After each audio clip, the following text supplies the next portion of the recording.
oui, la spécificité de Traces, c'est que c'est une assoce qui est implantée dans le quartier, mais dans son histoire personnelle. C'est-à-dire qu'effectivement, Sophie et Guillaume et les gens qui participent de Traces, en fait, habitent le quartier, ont leurs enfants qui vont dans les écoles du quartier. Et donc, cette rencontre, elle se fait en fait sur sur cette base. C'est-à-dire que moi, je suis enseignante, je fais venir mes élèves ici, mais en même temps, il y a mes enfants qui participent à un atelier enfants-parents, qui en même temps croisent mes élèves, qui en même temps croisent d'autres parents aussi, qui viennent aussi d'ailleurs. Et donc en fait, tout ce travail, c'est un travail je dirais, c'est la place du village. C'est la place du village, voilà. Et il y a quelque chose qui nous réunit là-dedans, c'est que quelque part, au-delà de nos différences, on est tous parents, on est tous parisiens, voilà, on a tous la capacité d'intelligence, de créer et de réfléchir ensemble. On a monté des projets dans le cadre des PAC, projets d'action culturelle, c'est-à-dire des projets qui sont financés par le rectorat et la ville de Paris, avec Sophie, donc artiste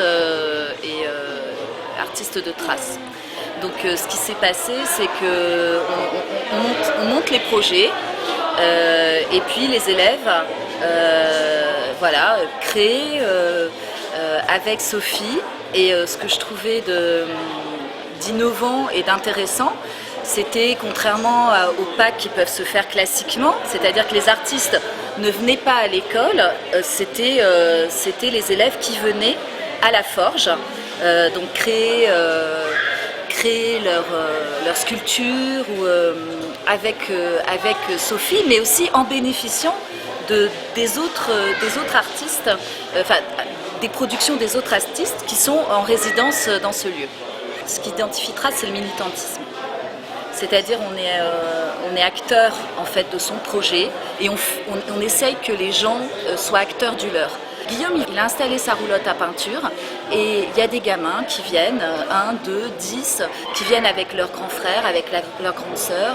Il y a des touristes. Il y a des touristes, ça se passe l'été, c'est vrai qu'ils partent pas en vacances, mais il y a aussi des touristes qui passent, pof, ils voient ça, ils se mettent avec les gamins, ils se mettent à parler aux enfants, et voilà, et ça, il n'y a pas beaucoup d'idées comme ça qui se passent dans Paris en fait.